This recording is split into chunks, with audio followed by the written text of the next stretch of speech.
ओम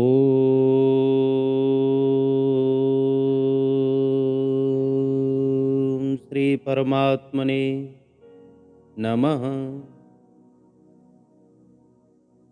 ओम नारायणं नमस्कृत्य नरं चैव नरोत्तमं दैवीं सरस्वतीं व्यासं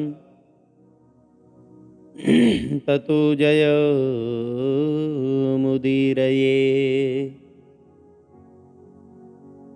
कृष्णाय वासुदेवाय हरे परमात्मने प्रणतः क्लेशनाशाय गोविन्दाय नमो नमः। नारायण। प्रातः स्मरणीय, अर्चनीय, वंदनीय परम पूज्यपाद अनंत विभूषित ममदेव श्री सद्गुरुदेव भगवान के उन दिव्य श्री चरण कमलों में हमारा बार बार साष्टांग दंडवत प्रणाम स्वीकार हो एवं सकल ब्रह्मांडों में जहाँ तहाँ विराजमान भगवान की सानंदमयी सत्संग कथा का श्रवण करने वाले सभी भगवान के प्रेमी श्रोता भक्तजनों का हम हृदय से अभिनंदन करते हैं। बोलिए श्री कृष्णचंद्र भगवान की जय। आप सभी भगवान के प्रेमी जन हमारे साथ परम पूज्य ब्रह्मलीन स्वामी श्री अखंडानंद सरस्वती जी महाराज के श्रीमद् भगवत गीता पर दिव्य प्रवचन का श्रवण कर रहे हैं, जो श्री गीता रस रत्नाकर नाम से प्रकाशित है। आइए उसी आनंद की कथा में आप और हम सभी प्रवेश करते हैं।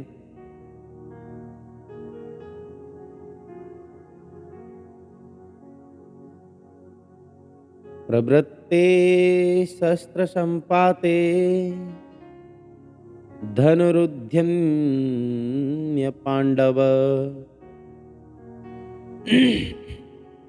अर्जुन ने धनुष उठा लिया और भगवान श्री कृष्ण को आदेश देने की मुद्रा भी बना ली। ये क्या है? ये भगवान की परीक्षा है। भगवान हमारी परीक्षा नहीं लेते हैं। क्यों नहीं लेते हैं?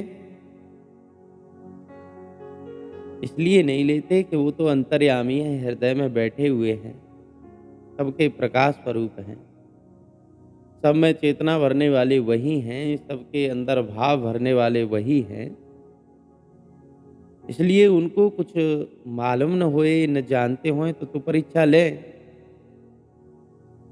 लेकिन हम लोगों को भगवान के दिल का पता नहीं चलता कि उनके दिल में क्या भरा हुआ है। इसलिए अर्जुन ने सोचा कि मैं ही भगवान की परीक्षा ले लूं कि ये हमारा साथ देंगे कि नहीं देंगे। और उसके बाद अर्जुन ने कहा कि अच्छा, मैं रथ में बैठा हुआ रथी हूं और तुम मेरे ड्राइवर हो, सारथी हो। इसलिए पहली बात यह है कि तुम हमें बताओ कि तुम हमारी आज्ञा का पालन करोगे कि नहीं करोगे। और अगर तुम वास्तविक में हमारे सारथी बने हो तो सेनयोर भयोर मध्य प्रथम स्थापय में अच्युत। अरे तुम तो बड़े पक्के हो, शस्त्र धारण न करने की प्रतिज्ञा करके और सचमुच शस्त्र छोड़ करके हमारे रथ पर सारथी बने बैठे हो। इसलिए अब बताओ कि पूरे सारथी हो कि अधूरे हो। तो भगवान श्री कृष्ण ने कहा कि नहीं नहीं भाई, ऐसी क्या बात है, बिल्कुल पूरे सारथी बने हुए बैठे हैं। तो मानो अर्जुन ने कहा कि मैं जो कहूंगा मेरे आदेश का पालन करोगे, मेरी आज्ञा मानोगे? क्योंकि मैं रथ में बैठा हुआ रथ का मालिक हूं, रथी हूं, मैं बड़ा हूं। और तुम सारथी हो इसलिए तुम छोटे हो, तो बताओ मेरी आज्ञा का पालन करोगे कि नहीं करोगे? इसलिए यदि नौकर बने हो तो मेरी आज्ञा भी मानो। तो भगवान ने कहा कि हाँ भाई, तुम्हारा हुक्म मानूंगा। और उन्होंने वही किया जो अर्जुन ने कहा। यही तो भगवान की भगवत्ता है। तो कहने का तात्पर्य ये है कि भगवान बड़े चतुर हैं। यदि वे अपने भक्तों की आज्ञा का पालन न करें तो भक्त भी उनकी आज्ञा का पालन करेंगे, ये कैसे मालूम पड़ेगा? तो अर्जुन ने पहली आज्ञा भगवान को दी कि दोनों सेनाओं के बीच में मेरे रथ को लेकर के चलो और मैं वहां जाकर के निरीक्षण करूंगा कि मुझे किनके साथ युद्ध करना है। जो युद्ध की इच्छा रखते हैं उनको मैं पहचान लेना चाहता हूं कि कौन कौन युद्ध करने के लिए आया है। तो इस प्रकार मालूम पड़ता है कि अभी तक अर्जुन लड़ने के लिए तैयार नहीं है। अभी तो वो देखना चाहते हैं कि कौन कौन लड़ने के लिए आया है। तो धार्तराष्ट्रस्य दुर्बुद्धेः युद्धे प्रियचिकीर्षव। अर्जुन दुर्योधन को दुर्बुद्धि कहता है और कहता है कि कौन उसका प्रिय चाहता है। मैं देखना चाहता हूं कि कौन चाहता है कि दुर्योधन की जीत हो जाए। एवं मुक्त्वा ऋषिकेशो गुणाकेशेन भारत सेनयोरुभयोर्मध्ये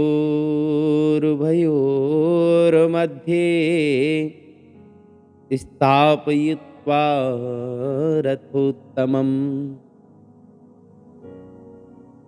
देखो, भगवान की जगह अगर कोई अभिमानी होता तो कहता कि अर्जुन तुम मुझे आज्ञा नहीं दे सकते क्योंकि मैं भगवान हूँ, तुमसे बड़ा हूँ।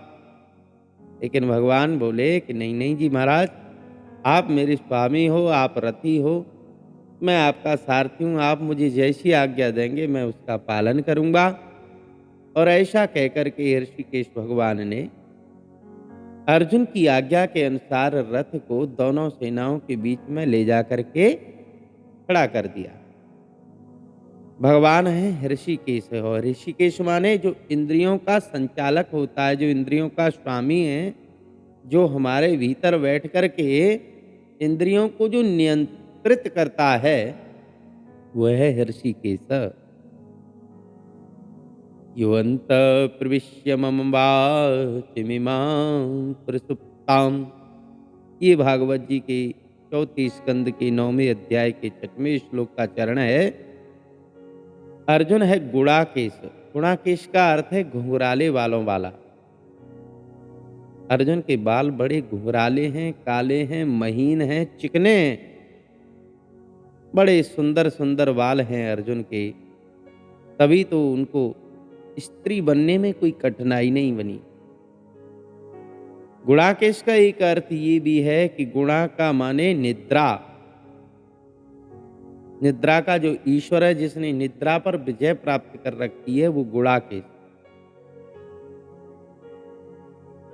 सोकर के समय को गमाना नहीं चाहिए, ये कोई अच्छी बात नहीं।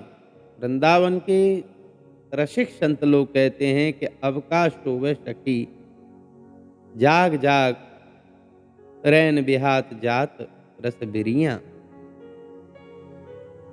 कबीर कहते हैं कि तेरी गठरी में लागा चोर, बटोइया क्या शोभे। इसलिए अर्जुन हर समय जागता रहता है, ये उसका अधिकार है।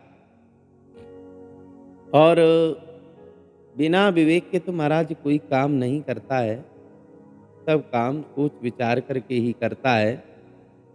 ये वासना के आवेश में आकर के कोई ऐसा काम नहीं करता। और अर्जुन को गुणाकेश इसलिए भी कहते हैं कि गुण माने ब्रह्मांडम फकत व्याप्नोति गुणानः, माने शिवः स ईशो यस्य, माने भगवान शंकर जिसके इष्ट हुए हैं। मानो जिसने बाण विद्या प्राप्त कर लिया होए, उसका नाम गुणाकेश है। आपने ये कथा तो सुनी ही होगी कि अर्जुन ने बाण विद्या के द्वारा किरात का वेश धारण करने वाले भगवान शंकर जी को भी युद्ध में संतुष्ट कर दिया और उन्होंने प्रसन्न होकर के अर्जुन के लिए पास पतास्त्र शस्त्र दे दिया। और जब भगवान ने श्री कृष्ण ने कहा कि हे सखा, आप तो इस समय वर्तमान में मेरे रथ में बैठे हुए रथी हो, स्वामी हो, तो मैं आपकी आज्ञा का पालन करूंगा और जो आज्ञा कहकर के दोनों सेनाओं के बीच में रथ को खड़ा कर दिए। और भीष्म जी ने, द्रोणाचार्य जी ने देखा कि अरे ये क्या, ये रथ युद्ध के नियम के विपरीत होकर के कैसे आगे बढ़ा चला रहा है। और वहां दुर्योधन ने द्रोणाचार्य से कहा था कि सेना देखो, लेकिन यहां भगवान अर्जुन से कहते हैं कि सेना देखो।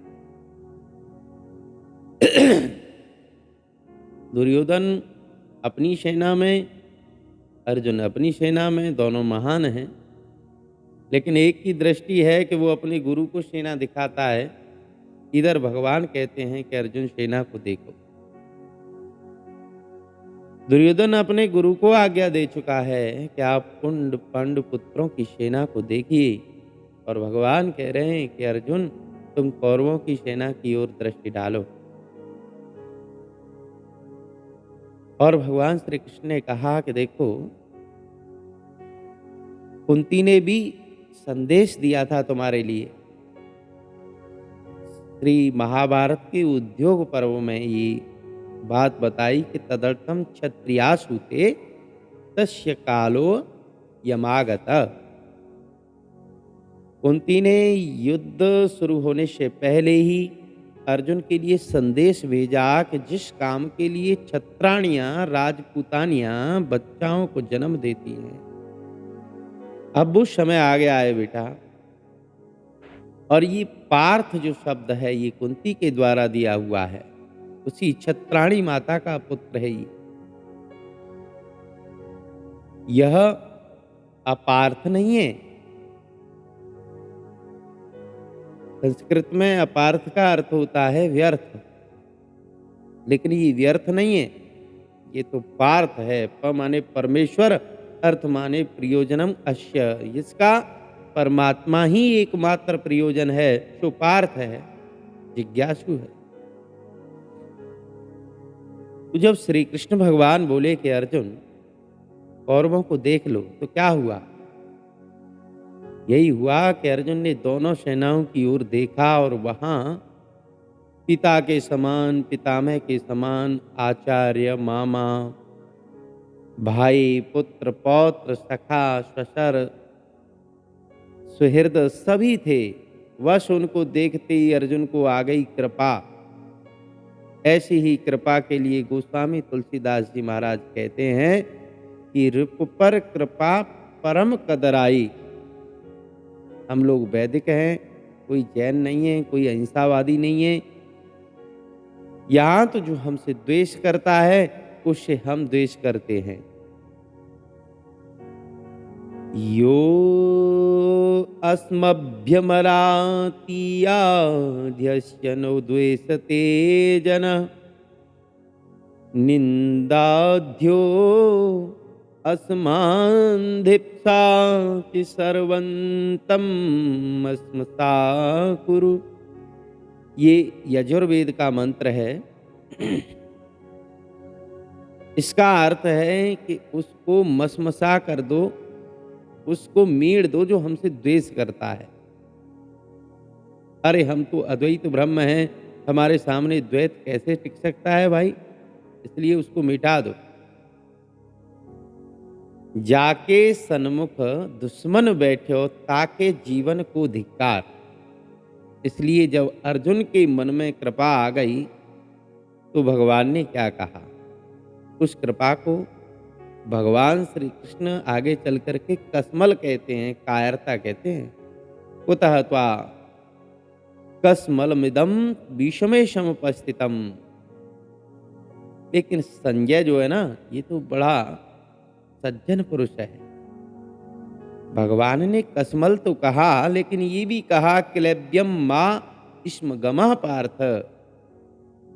बाद में अर्जुन ने भी अपनी भाषा में संभाला तो कहा कि कार्पण्य दोषो कहत स्वभाव।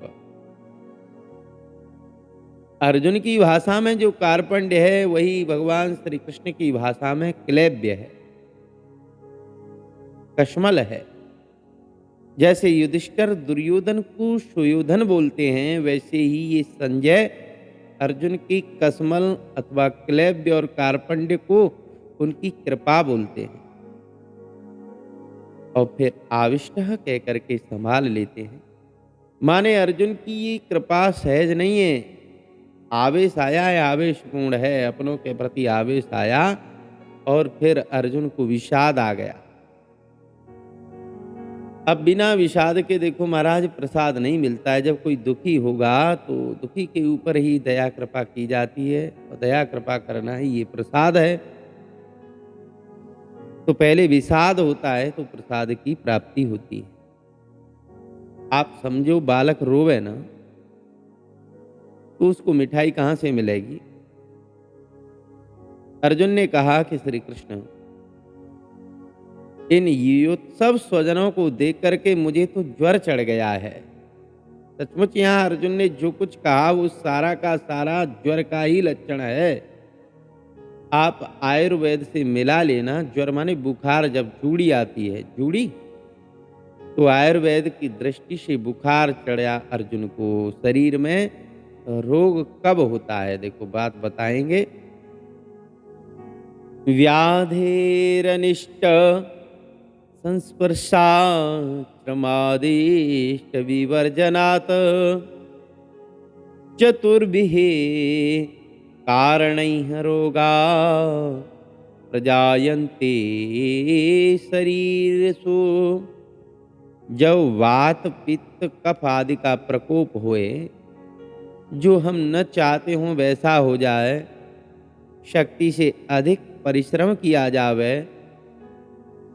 और जो हम चाहते हैं वो न तो इन्हीं चार कारणों के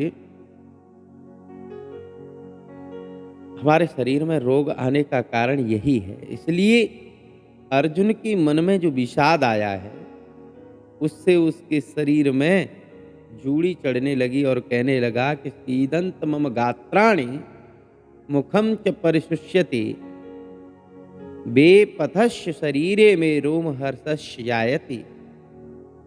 वो कहते हैं कि हे सखा, मैं शिथिल हुआ जा रहा हूं, मेरा मुंह सूखा जा रहा है, शरीर में कंपन हो रहा है और शरीर के रोए खड़े हो गए हैं, हाथ से धनुष गिर रहा है और त्वचा में बड़ी जलन हो रही है। ये सब जूड़ी के लक्षण है, बुखार के लक्षण है। युद्ध भूमि में धनुष उठाने के बाद अर्जुन को बुखार चढ़ गया। और बहुत सारे ऐसे विद्यार्थी होते हैं जिनको परीक्षा के दिन ही बुखार आता है, तो भय होने से, विषाद होने से बुखार आता है। और अर्जुन आगे कहते हैं कि गांडीवम स्रंशते हस्ता चैव परदह्यते। मेरा मन चक्कर काट रहा है, दिमाग भी चकरा रहा है और असगुन हो रहे हैं। यहाँ जो स्वजन हैं इनको मारने में श्रेय नहीं देख पा रहा हूँ। निमित्तान तपस्या में प्रीतान केशव। अरे असगुन उधर के लिए हो रहे हैं भाई, तुम काय को अपने लिए समझ रहे हो? ये तुमको कैसे मालूम पड़ा कि ये अपशगुन तुम्हारे लिए हो रहे हैं? ये तो मुझे बुज़दिल का लक्षण लगता है। हाँ, अशगुन यहाँ दिखाई दे रहे हैं तो ये शत्रुओं के लिए दिखाई दे रहे हैं, तुम अपने लिए क्यों समझ रहे हो भाई? तभी तो कहते हैं कि अपने मन में सकारात्मकता और नकारात्मकता, आप किसको स्वीकार करते हैं, किसको धारण करते हैं, वैसा ही आपका जीवन रहेगा। दोनों चीजें आपको दिख रही हैं। ये तो युद्ध भूमि है और युद्ध भूमि में शत्रु को मारना यज्ञीय पशुओं के वध के समान है और जिस ईश्वर की प्राप्ति होती है।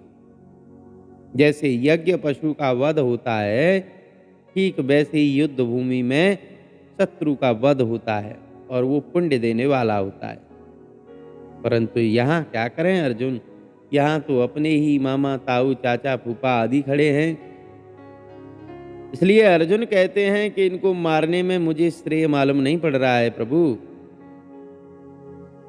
यज्ञ भूमि में पशु वध वाला याग भी प्रेय तो देता है, लेकिन श्रेय नहीं देता है।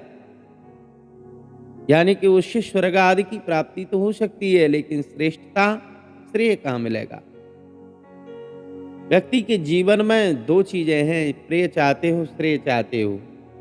प्रेय चाहोगे तो इंद्रियां उच्छृंखल होंगी और श्रेय चाहोगे तो परमात्मा श्रेय रूप है। देखो यहां हम वैदिक परंपरा के अनुसार आपको बता रहे हैं, युद्ध में अपनों को मारना धर्म के विपरीत नहीं है। युद्ध भूमि में मारा हुआ स्वजन भी स्वर्ग में जावेगा, और मारने वाला मर जाए तो वो भी स्वर्ग में जावेगा। स्वर्ग तो मिलेगा ही ना, परंतु स्वर्ग प्रेय है, श्रेय नहीं है। इसलिए अर्जुन की बात सुनकर के भगवान ने कहा कि सखा, तुम मेरे सामने श्रेय प्रेय का विवेक करने लगे हो। लगता है कि तुम मुझे नच श्रेयो अनुपश्यामि। अरे बाबा, ये जो धर्म का पालन है वो यज्ञ भूमि में पशुयाग, युद्ध भूमि में शत्रुओं का वध और कृषि वाणिज्य तथा कर्तव्य पालन काल में कीड़ों मकोड़ों का वध हवन करते समय भी होता है। इसमें कोई पाप नहीं होता। फिर भी अर्जुन कहता है कि हमको तो प्रेय नहीं चाहिए महाराज। न कांक्षे विजयम कृष्ण, हमको विजय की आकांक्षा नहीं है। राज्य भी नहीं चाहिए, सुख भी नहीं चाहिए। हम राज्य, भोग और जीवन लेकर के क्या करेंगे। इस प्रकार धर्म विवेक का उदय हो गया अर्जुन के मन में, लेकिन ये तत्व विवेक नहीं है। तत्व विवेक में अधिकार का प्रश्न होता है और धर्म विवेक में अधिकार का प्रश्न नहीं होता कि वो शम दम आदि संपदा से संपन्न होए तभी धर्म या विवेक करे। यदि धर्म विवेक में समाधि संपन्न होएगा तो धर्म की जरूरत कहाँ रहेगी। शास्त्र में सर्वत्र अधिकार संपदा की जरूरत नहीं होती है। तो जब अर्जुन के मन में धर्म विवेक जागृत हो गया तो कहने लगा कि अरे, जिनके लिए हम राज्य, भोग, सुख आदि सब कुछ चाहते हैं, वे अपने प्राणों का परित्याग करके हमारे सामने बैठे हैं।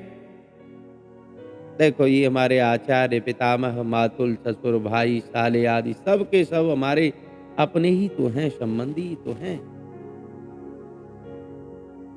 क्या साला कह करके अर्जुन ने संबंध भी जोड़ लिया। हाँ, साले तो खास संबंधी होते हैं भाई, आत्मीय होते हैं। भागवत जी में तो बताया है कि श्यालको बुद्धिदायक। अरे, बुद्धि अगर सलाह लेनी है तो साले से ही सलाह लेते हैं, साले खास होते हैं। साले बुद्धि सिखाने वाले होते हैं, अपने जीजा को पढ़ाते भी हैं साले। हाँ, लेकिन ये जीजाजी को बुद्धि देने लगे तो समझो गड़बड़ जरूर होएगा। ईश्वर कृपा से अर्जुन के साले भी तो भगवान श्री कृष्ण ही हैं। इसलिए मानो अर्जुन ने स्मरण दिलाया, यदि तुमको कोई बाण लग गया तो बताओ मुझे कैसा लगेगा। तो इस पर भगवान ने कहा कि बहनोई, अवतार तो मेरा बहुत हुआ, लेकिन साला अवतार भी होना जरूरी था तो हो गया। बनोई तो मैं बहुत अवतारों में बना, साला भी किसका। ये जो सुभद्रा है ना, कौन है? भगवान की योग माया है। वो केवल श्री कृष्ण की शक्ति है और श्री कृष्ण के सिवाय दूसरे किसी के साथ इसका विवाह नहीं हो सकता। योग माया के पति होंगे तो केवल श्री कृष्ण ही होंगे, लेकिन यहाँ वो वसुदेव की बेटी बन करके श्री कृष्ण की बहन बन गई। इसलिए भगवान ने कहा कि ठीक है, मैं श्री कृष्ण रूप से तो सुभद्रा से विवाह नहीं कर सकता, लेकिन अर्जुन रूप से विवाह कर लेता हूँ, क्योंकि मुझ में तथा अर्जुन में कोई भेद नहीं है। तत्त्वमेकं द्विधा स्थितम्। श्री कृष्ण को ही नारायण कहा। नारायण परो अव्यक्ता दंडमव्यक्त संभवम। अव्यक्त से परे है नारायण। नरा माने मनुष्या, नारा माने तत्र स्थिता चिदाभासा तान प्रेरयति सताम स्फूर्तिश्च ददातीति नारायणः। ये जो अलग अलग शरीर हैं ना, वे सब नर हैं। नर में जो नार है वो आभास है, चिदाभास है। उन सबका जो संचालन करे उसका नाम नारायण। जिससे सत्ता स्फूर्ति मिले, जिससे चित्ता स्फूर्ति मिले, जिससे आनंदा स्फूर्ति मिले, सो नारायण है। ये सब स्थित है। सबको जीने के लिए दूध देते हैं, पीने के लिए पानी देते हैं। इस प्रकार नारायण में पूर्ति विभाग है। उन्होंने सबको जीवन सामग्री देने का काम अपने हाथ में ले रखा है। इसलिए खाद्य विभाग तुम्हारा जो उन्हीं का है, समुद्र है, जो क्षीर सागर है, हाँ? उसके बिना देख लो कैसी बात है। बिना पंप के, बिना नली के, और सबके लिए दूध पहुंच जाता है। न मनुष्यों के लिए केवल, बल्कि पेड़ पौधे, पशु पक्षी, सबको भगवान के क्षीर सागर से खुराक मिल जाती है। जैसे फोन से हम मोबाइल से बिना तार के संदेश पहुंचा देते हैं, उसी तरह क्षीर सागर से बिना नली के ही सबके पास दूध पहुंच जाता है। तो भगवान का नाम नारायण इसलिए भी पड़ा कि नार माने होता है जल और अयन माने घर। तो नारम अयनम यश स नारायण, अर्थात जल ही जिसका घर है, जो सागर में निवास करता है, उसका नाम है नारायण। और भगवान नारायण रूप से खाद्य विभाग का संचालन अपने घर से ही तो करते हैं। भगवान ने लक्ष्मी जी को रख लिया अपने पाँव में और कहा कि दबाओ पाँव। तो भगवान की सेवा करने के लिए उनके चरणों में आ जाती हैं। भगवान उनको प्रेम से अपने हृदय में भी रख ले। तो स्वर्ण लक्ष्मी और खाद्य लक्ष्मी दोनों ये भगवान के ही अधीन हैं। और इनके अलावा एक ज्ञान लक्ष्मी भी है। वो ज्ञान लक्ष्मी ही तो ये श्रीमद् भगवत गीता जी हैं। इसमें अर्जुन ने कहा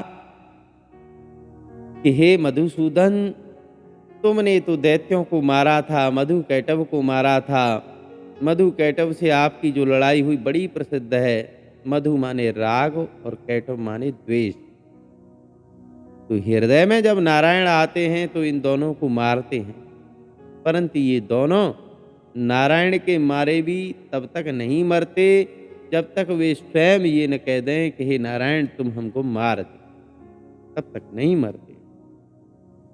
तो रक्षापेक्षाम अपेक्षते, जब हम बोलते हैं तो राग तो इसके साथ तादात्म्य करके बोलते हैं भगवान राग को मिटा दो, द्वेष को मिटा दो। तो भगवान मारते हैं राग द्वेष को, लेकिन मारने के पहले भगवान कहते हैं कि अरे भाई, तुम लोगों ने बहुत दिन लड़ाई की, तुम दो हो मैं एक हूं। तो इस पर मधु कैटव रूपी राग द्वेष ने कहा कि अवश्य ही तुम अकेले ने बहुत दिनों तक हम दोनों का सामना किया, अब वर मांग लो हमसे। तो नारायण ने कहा कि भाई तुम हमारे हाथ से मर जाओ। तो बोले कि ठीक है, अब अच्छा मार दो। भगवान ने कहा कि जहां रस न होए, जल न होए, वहां हम तुमको मारेंगे। इसीलिए तो भगवान को बोलते हैं मधुसूदन। अर्जुन ने कहा भगवान तुमने तो मारा मधु को, कैटव को, और मुझे कहते हो कि मैं अपने संबंधियों को मार डालूं। अरे कोई दैत्य हो तो हम उसको मारने के लिए तैयार भी हो जाएं, लेकिन तीनों लोगों के राज्य के लिए मैं अपने संबंधियों को नहीं मारूंगा। धरती में तो रखा ही क्या है। और इन धृतराष्ट्र के पुत्रों को मारने से मुझे प्रसन्नता नहीं होगी, तृप्ति नहीं होगी। इस प्रकार श्री कृष्ण भगवान के समक्ष दोनों सेनाओं को देख करके विषाद युक्त अर्जुन अपना जो भाव है उसको श्री कृष्ण भगवान के समक्ष निवेदन कर रहे हैं। इसी के साथ हम श्रीमद् भगवत गीता जी के इस गीता रस रत्नाकर में विराम लेते हैं और इससे आगे का प्रवचन अगले समय में लेकर के आवेंगे। तब तक के लिए नारायण नारायण नारायण।